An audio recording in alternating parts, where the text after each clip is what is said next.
Hi అండి, నమస్తే. Welcome back to Indian food lovers. ఈరోజు వీడియోలో హల్వా ఎలా చేసుకోవచ్చు అనేది చూపించబోతున్నానండి. ఈ కొలతలతో హల్వా చేసుకుంటే చాలా బాగుంటుంది. అసలు గట్టి పడకుండా సాఫ్ట్ టెక్స్చర్తో చాలా టేస్టీగా ఉంటుంది. ఎవరైనా ఇంటికి వచ్చినప్పుడు ఈజీగా చేసి పెట్టవచ్చు. ఇది స్వీట్ అండ్ ప్రసాదం రెసిపీ కూడా. ఇంట్లో అప్పటికప్పుడు తినాలి అనిపిస్తే అమ్మ వాళ్ళు చేసి పెట్టే స్వీట్ ఇది.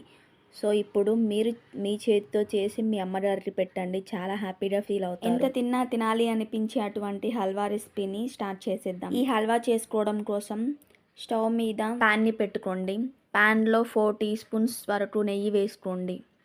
నెయ్యి కరిగిన తర్వాత ఇందులోకి కొన్ని జీడిపప్పు పలుకులు అలాగే కొన్ని బాదం పలుకులను కూడా వేసి దోరగా వేయించుకోండి. ఇలా కొద్దిగా వేగిన తర్వాత ఇందులోకి కిస్మిస్ను కూడా వేసుకొని వేయించుకోండి. ఈ డ్రై ఫ్రూట్స్ అన్నీ కూడా దోరగా గోల్డెన్ కలర్ వచ్చే వరకు ఫ్రై చేసుకొని ఒక బౌల్లో తీసుకొని పెట్టుకోండి. తర్వాత అదే నెయ్యిలో 1 కప్పు బొంబాయి రవ్వని వేసుకోవాలి.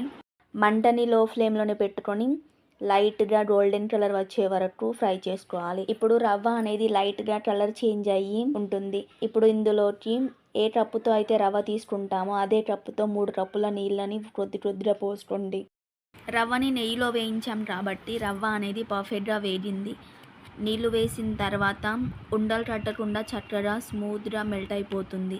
ఇలా నీళ్లు పోసిన తర్వాత మంటని లో ఫ్లేమ్లోనే 5 నిమిషాలు మూత పెట్టి ఉడికించుకోవాలి. 5 నిమిషాల తర్వాత బాగా ఉడికి దగ్గర పడుతుంది.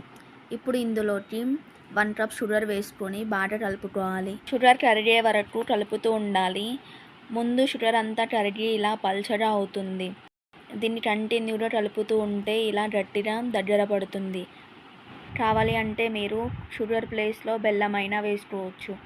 తర్వాత ఇందులో వేయించి పెట్టుకున్న డ్రై ఫ్రూట్స్ని వేసుకొని ఒకసారి కలుపుకొని 2 టీ స్పూన్స్ నెయ్యి వేసుకొని మొత్తం అంతా కలిపేయండి.